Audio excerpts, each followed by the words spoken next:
बच्चों चलिए प्रश्न को देखते हैं। तो दिया गया प्रश्न है कि रासायनिक गुणधर्म के आधार पर धातु एवं अधातुओं में विभेद कीजिए। तो हमें रासायनिक गुणधर्म के आधार पर धातुओं व अधातुओं में विभेदन करना है। तो सबसे पहले हम क्या लिखेंगे? मुख्य अवधारणा, मुख्य अवधारणा। तो वो क्या हो जाएंगे? धातु व अधातुओं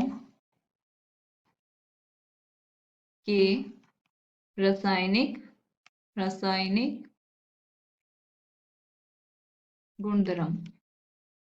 तो अब हमें पता होना चाहिए कि जो हमारे धातु व अधातु है उनके रासायनिक गुणधर्म क्या क्या है, उनको हम किस प्रकार से विभेद कर सकते हैं कि ये धातु है ये अधातु है। तो चलिए हम देखते हैं।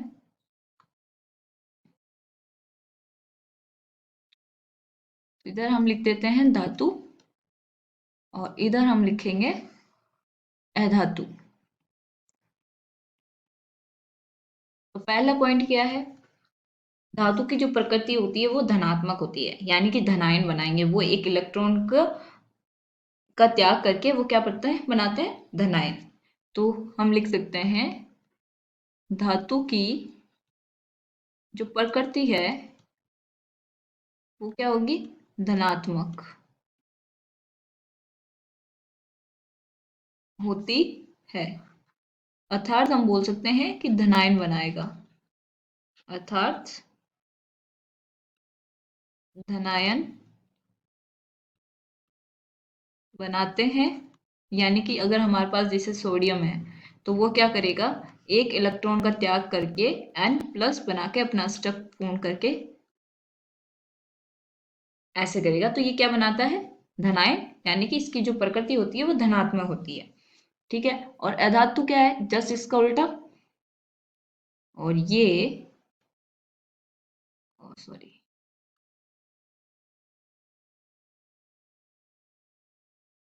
अधातु की प्रकृति ऋणात्मक होती है, यानी कि ऋणायन बनाएगा। अर्थात ऋणायन बनाते हैं या निर्माण करते हैं।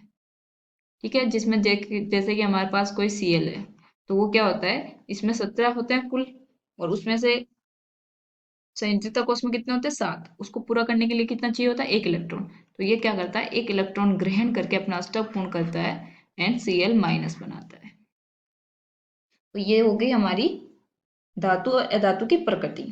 अब आते हैं हम हमारी धातु के अगर ऑक्साइड बने तो वो किस प्रकार के होंगे। तो दूसरा, धातु ऑक्साइड की जो प्रकृति होगी, ऑक्साइड की प्रकृति वो क्या होगी? सारीय।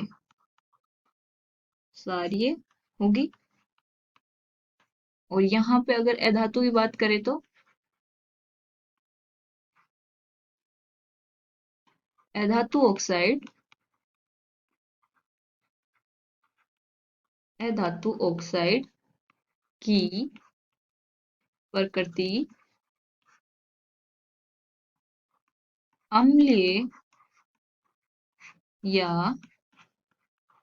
क्षारीय होगी। अब ये कैसे पता चलता है कि अगर जैसे हमारा धातु ऑक्साइड है उसको अगर हम जल के साथ अभिक्रिया कराएं तो उसमें जो बनने वाला विलयन है वो अगर अम्लीय प्रकृति है, तो कोई भी अगर यौगिक मिलाएं तो जल में, तो वो अगर अम्लीय प्रकृति का है तो वो क्या होगा? अधातु ऑक्साइड। यानी कि उसमें क्या होगी? प्रेजेंट अधातु होगी। और अगर वही विलयन क्षारीय है तो इसका मतलब उसमें धातु प्रेजेंट है। ठीक है।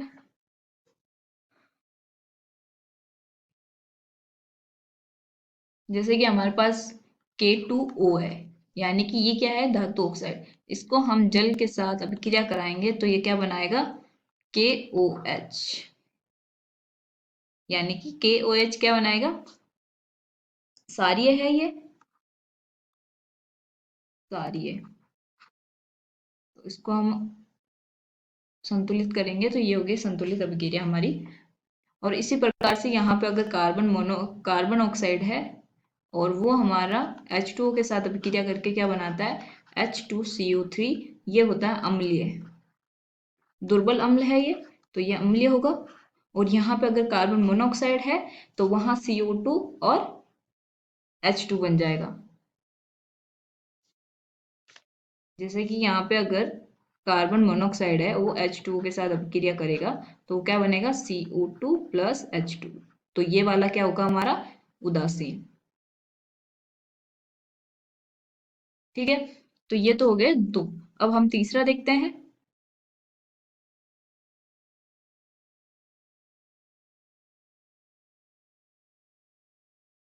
तो तीसरा क्या होगा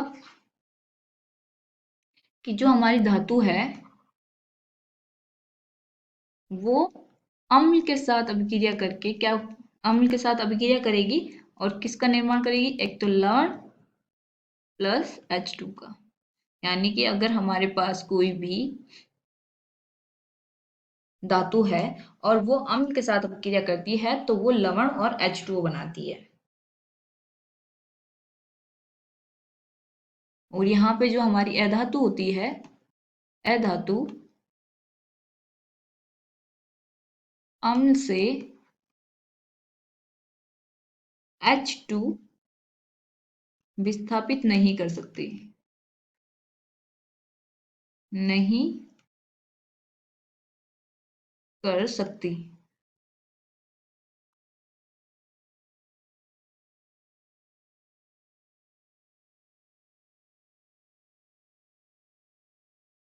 ये कैसे होगा कि जैसे मान लिया कि मेरे पास Na है और यहाँ पे मैंने किया कि H2CO3 है,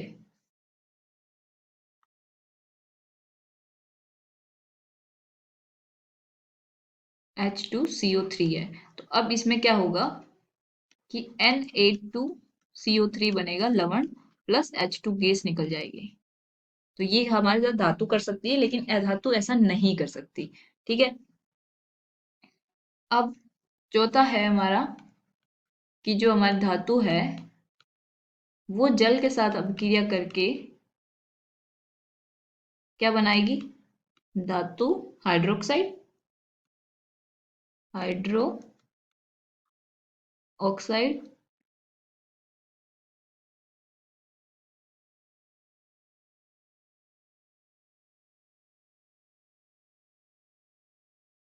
धातु हाइड्रोक्साइड बनाएगी। जैसे कि हमारे पास के है यानी कि पोटेशियम, वो H2O के साथ अभिक्रिया करके क्या बनाएगा KOH प्लस H2 गैस। नहीं नहीं नहीं।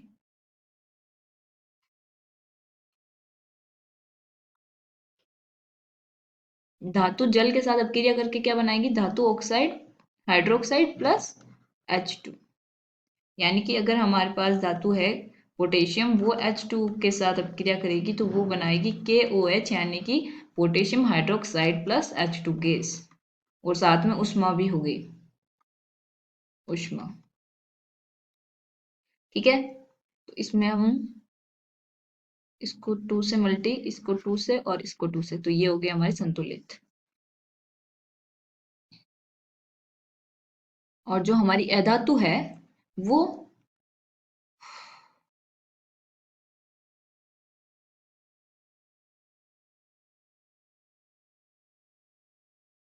जल के साथ अभिक्रिया नहीं करती है सीधे।